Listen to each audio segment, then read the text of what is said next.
Greetings, everyone. This is Rock and Roll Spot Connection with the some of building the team. So earlier in the week, we did a building the team, focusing on the Disney Plus pre-release event I participated in over the weekend. This is for the upcoming game, which will be, as the title says, 500 points, TV and movie and TV stars. So. The basic idea being 500 points, everyone on the team has to have been in a movie or a TV show. So, I actually had a few ideas on possible teams, but none of them, the points wouldn't work, generally speaking. So, but yeah, some of the ideas that came to mind were some generic things like an assassin team, a cosmic team, also like a Suicide Squad build came to mind, but it was just one of those things where getting all the pieces together just didn't, it just fell apart from there. So, but there were two teams one team came to mind as I was suggesting the idea, and another one that came to mind as I was building that team. So we'll start off with a Guardians of the Galaxy team. So first off, we've got Nebula, who has appeared in the Guardians of the Galaxy movies, and fairly prominently, played by Karen Gillan. Anyway, so Nebula comes in at 50 points. She has the Guardians team ability, which meaning that her combat values can't be modified by opposing characters' effects. So she can't be perplexed down. I'm fairly certain that it's not the even things that maybe might have like a blanket effect of opposing figures but it's modified, not replaced. So, for example, if a character had an ability that said to half something, that would still affect her. Half is a replacement as opposed to a modifier. Anyway, Nebula, like I said, she comes in at 50 points. Guardians team ability, as well as the Guardians of the Galaxy pirate and robot keywords. She also has a trait, constantly improving. Free. Heal Nebula one click. Looking at her dial, on speed we go back and forth between running shot and stealth. In fact, her dial is all back and forth. Then attack, penetrate psychic blast and blaze claw's fangs. Defense, initial deflection, and combat reflexes. Okay. Next up, we've got Rocket Raccoon. Apparently, he's appeared in a few movies in the Marvel Cinematic Universe. I mean, I don't think it's probably not that big of a deal to him, but he's been in movies apparently. I kid, of course. Rocket comes in at 50 points as the Guardians team ability, as well as the Guardians of the Galaxy and Animal keywords. We also have a trait, follow-up. Free. Once per turn for all characters with a follow-up trait. Make an attack using Rocket Raccoon's printed combat values, but only to target a single character hit with an attack made by another friendly character with the Guardians of the Galaxy keyword. Okay. Looking at his dial, though, we get 2 clicks of running shot, then 3 clicks of sidestep, a full dial of energy explosion, 4 clicks of super senses followed by a click of regeneration, and then a full dial of leadership. Okay, not bad for 50 points. Next up, we've got Yondu. Yondu here comes in at 50 points. It has the Guardians team ability. He also has the Guardians of the Galaxy Ravagers, Cosmic, and Pirate keywords, and improved targeting ignores elevation. He also has a rally trait that keys off of all attack rolls that contain a 3. You may remove, as a free action, you may remove one of Yondu's rally dice. If you do, this turn, Yondu has 2 targets and deals penetrating damage. Okay. Looking at his dial, we get 3 clicks of running shot, followed by 2 clicks of sidestep, 3 clicks of energy shield deflection, followed by 2 clicks of super senses, 3 clicks of probability control, and then 2 clicks of outwit. Okay. Not great, but not terrible for 50 points. He's come in the clutch before, so. Next up, we actually have a fun one. Angela. Now, you may be asking yourself, what movie has Angela appeared in? Well, this is kind of one of those fun little, this is the reason why it can't occur to me to build a team.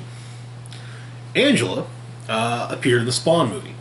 It's a cameo in a crowd scene in Spawn.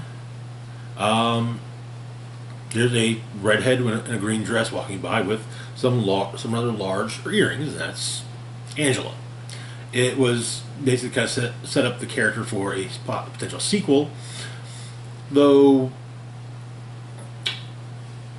the character ended up getting involved in a legal battle between Spawn creator Todd McFarlane and Angela's writer Neil Gaiman. Gaiman won the legal battle and retained the rights of the character, and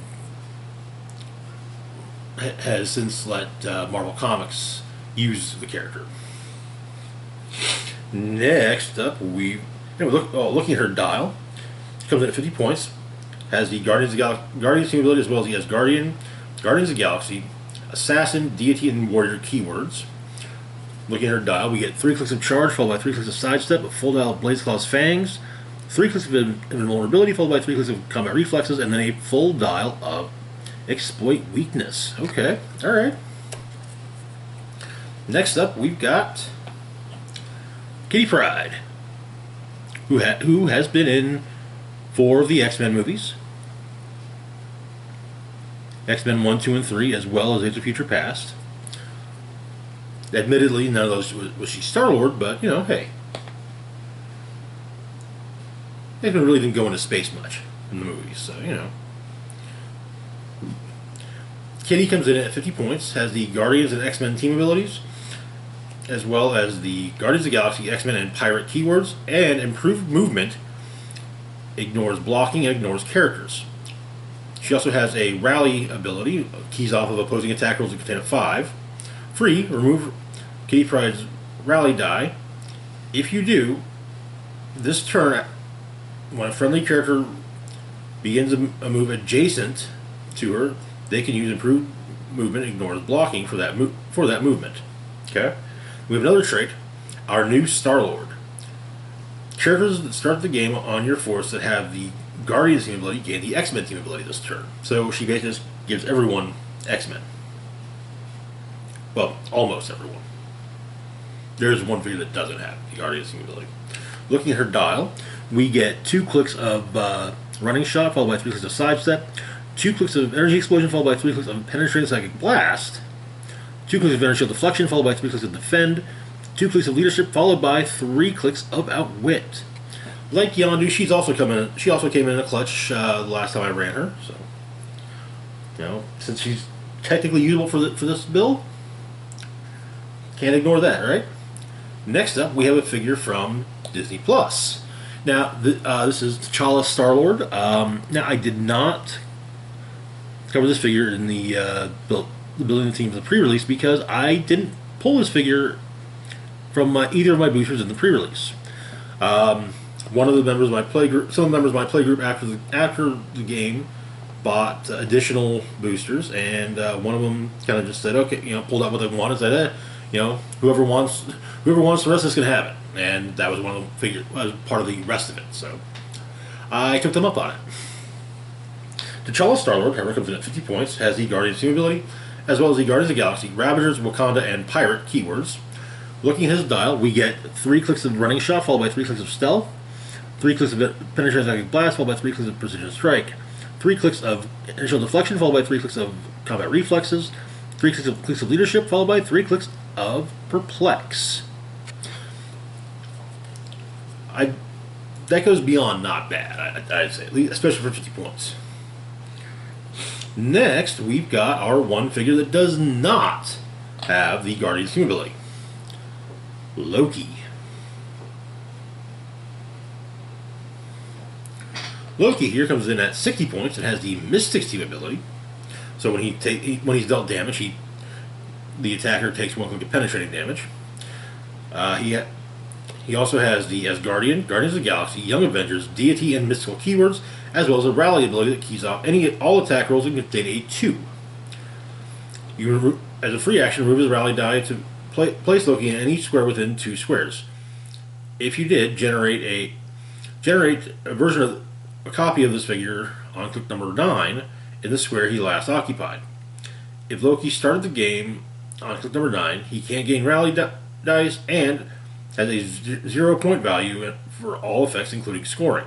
This is protected and that does not. And Pulse Wave does not change that fact. The 0 points, basically. Looking at his dial. So for the primary Loki, we get 2 clicks of stealth, a click of sidestep, 2 clicks of mind control, and then a click of sidestep. Attack, we get blades for 3 clicks, 2 clicks of poison, and another click of blades. Defense, toughness for 2 clicks, 2 percentages for 1, toughness for 2, 2 percentages for 1. Damage, probability control for 3, wit for 2, and back to probability control. And as for the copies, blades, super senses, and prob. Next, we've got Scourge.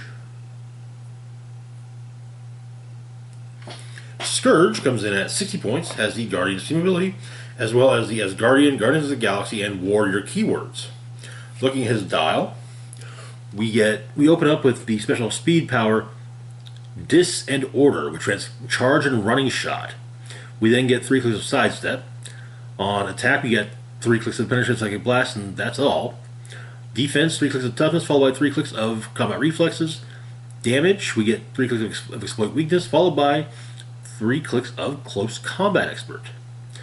And that having both Pensai and exploit weakness is a good combo, especially with the special power granting him both charge and running shot. I like to think he would actually be he's a figure who would definitely benefit from using the power gem, at least at the beginning. Finally, to round out our Guardians team, we've got Gamora. Now, previously I used Gamora in another Guardians team I built about a month or so ago, and to be fair, she pulled her weight. Took down a super rare Thor, not in one attack, not in one action, but still. Once he'd had some damage done, yeah, that was that for him. Gamora, however, comes in at 80 points. She has the Guardian's Team ability, as well as the Guardians of the Galaxy, Infinity Watch, Assassin, Cosmic, and Warrior keywords.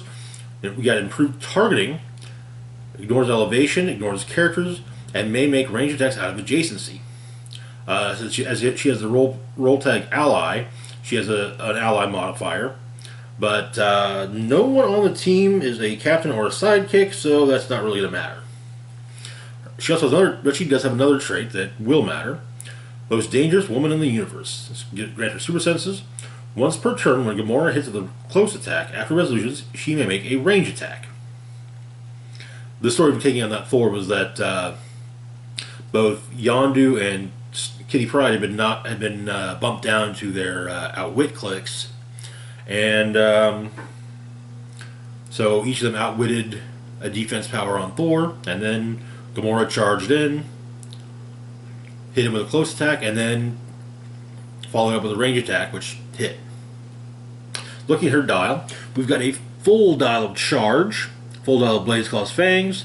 We've got 3 clicks of toughness, followed by 3 clicks of impervious, 3 clicks of close combat expert, followed by 3 clicks of exploit weakness. Oof! Like I said, she pulls her weight. She really does. So, moving on to our other team, we've got an Avengers team. So the initial thought behind this was to kind of have a new Avengers for the MCU team, but I kind of wanted to. But rather than that, it looked cool, but I don't think it really would have worked as well. So,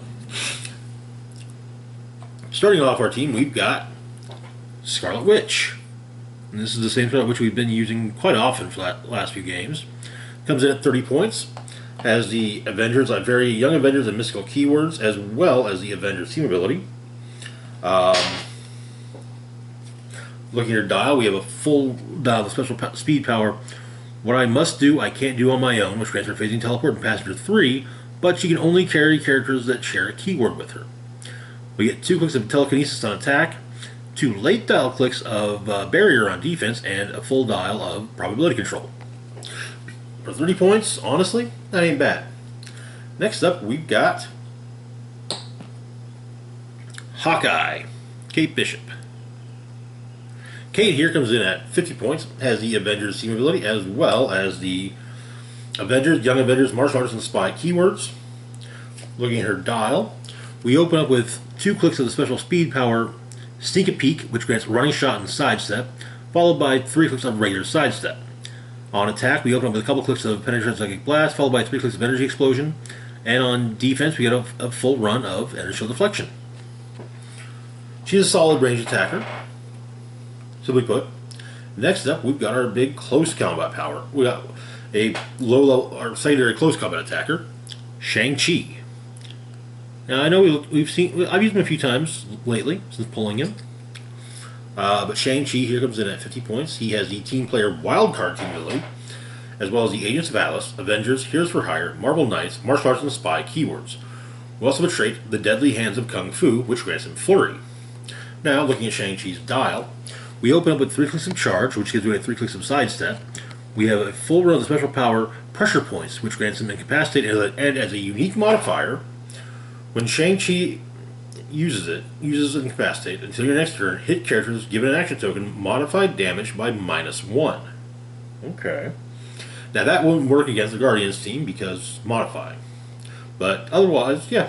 Then on defense, we get 3 clicks of Super Senses, followed by 3 clicks of Combat Reflexes. Damage, 3 clicks of Exploit Weakness, followed by 3 clicks of Close Combat Expert. When you keep in mind that he's got Flurry traded, he's got some really nasty damage potential, especially on almost every click of his dial. Next up, we've got Spider-Man, Miles Morales.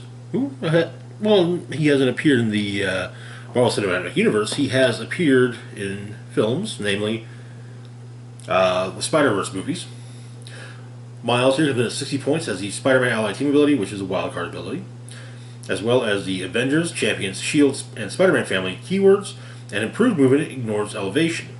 We also have a trait, Pardon Me, Swinging Through, gives him super senses, friendly characters that are adjacent or have the Avengers keyword can use super senses. So they all get super senses now. Looking at his dial, we get 3 clicks of Charge, followed by 3 clicks of Plasticity. On attack, we get 3 clicks of Quake. On defense, we get 3 back-end clicks of Barrier. And then on damage, we have 3 clicks of Outwit, followed by 3 clicks of Exploit Weakness. Not too shabby. Next up, we've got Captain America, Sam Wilson. Sam here comes in at 75 points. He has the Avengers Team ability, as well as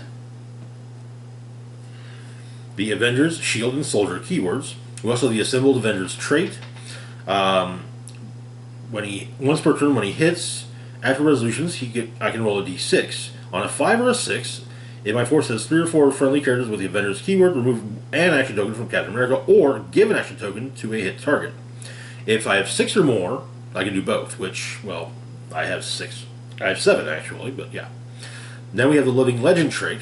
First time each game that Cap will be KO'd, instead turn him to his last non-KO click, roll a d6, and heal him equal to half the result. And he can still do that if he's KO'd via Pulse Wave. So, next up, we're looking at the dial. We get 3 clicks of Running Shot, followed by 3 clicks of Charge. On attack, we have 3 back-end clicks of Precision Strike. On defense, we open up with a click of Impervious, and then the rest of the dial with the special power Carrying On Steve's Legacy, which grants super senses and toughness. Modify defense +2 if Captain America moved during your last turn. Okay. On damage, we get 2 clicks of Leadership at the top dial, and near the end of the dial, we get 2 clicks of Empower. Okay. Next, we've got Hawkeye Clinton Barton. Clint here comes in at 75 points. He has the team player wildcard team ability, as well as the Avengers, Shield, Thunderbolts, and martial artist keywords.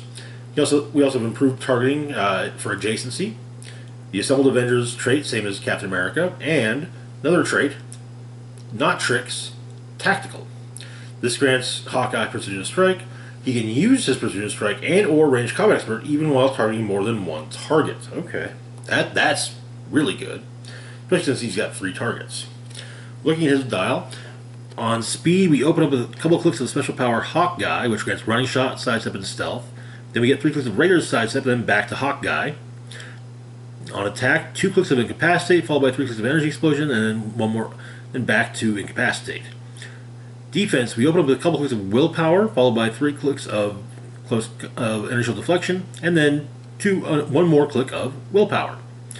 Damage, we open up with 2 clicks of Leadership, and that gives way to 4 clicks of Range Combat Expert. Not too shabby. Now for our team's big powerhouse, Captain Marvel. The Chase Captain Marvel from the Captain Marvel movie set. I've run her a few times before. She's a lot of points to invest for a team, though. Anyways, Captain Marvel comes in at 150 points. She has the Avengers Initiative team ability, which grants improved targeting, ignores hindering. She also has the Avengers, Kree, Shield, Cosmic, and Soldier keywords, as well as 2 traits. First off is Energy Absorption. When Captain Marvel takes 2 or more damage from a single attack, after resolutions, note her current click number and turn her to click number 11. If she would be KO'd, she can't turn to click number 11. Then we have Kree Supremacy, Cosmic Awareness. Friendly characters that are adjacent or share or have the Kree keyword have protected opposing probability control. If a friendly character is both adjacent and has the Kree keyword, it can use probability control, but only target itself. Well, no one else on the team has the Kree keyword. That was also an idea I had, was a Kree team, but yeah. A lot of the Kree I would have used were older and would have had higher point values than necessary. So yeah. Looking at her dial, we'll start with the primary dial before we look at click number 11. On speed, we open up the special power Strafing Run, which grants her improved movement, ignores characters, and as well as Running Shot. When Captain Marvel uses Running Shot after resolutions, she may use Charge at no cost, but can't target the same character. Okay. We get 2 clicks of Charge, followed by 2 clicks of Flurry. On attack, we open up with a couple clicks of Penetrating Psychic Blast, followed by 3 clicks of Super Strength. Defense, we open up with 2 clicks of Invincible, followed by 3 clicks of Invulnerability, and then 2 clicks of Impervious. Damage, we open up with 3 clicks of Leadership. We get a blank click in the middle, and then we get 3 clicks of Ranged Combat Expert. Okay?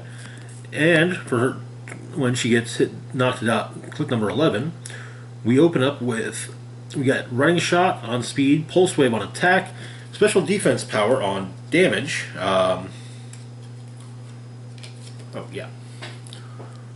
Supercharged, Impervious, Colossal Stamina. At the beginning of your turn, or if Captain Marvel would be KO'd, return her to the most recently noted click number, and this is protected from both Outwit and Pulse Wave. So it can't be outwitted, and if she would be, someone tries to hit her with Pulse Wave, well, yeah, it's not going to do anything. We got one other thing to look at, and it's something it's kind of a crutch I've been using a lot. The Power Gem. Now the idea here is to put the Power Gem on Captain Marvel. That way she's got Ranged Combat Expert and Close Combat Expert right off the bat. So when she does her whole charge and running shot then charge, she can fly in, shoot with a 12 attack for 6 penetrating damage, and then after hitting, she can just run over and punch someone else in the face for 6 more damage. That's the basic thing with that. So I've done it once before, and to be fair, it was actually kind of fun. So, anyway, that is going to do it for now. Let me know what you think of the teams in the comments below. As always, feel free to like, share, and subscribe. Links to my Facebook, Twitter, Patreon, and PayPal can be found in the description box down below. This is Rock and Roll Spock signing off saying, live long and rock hard.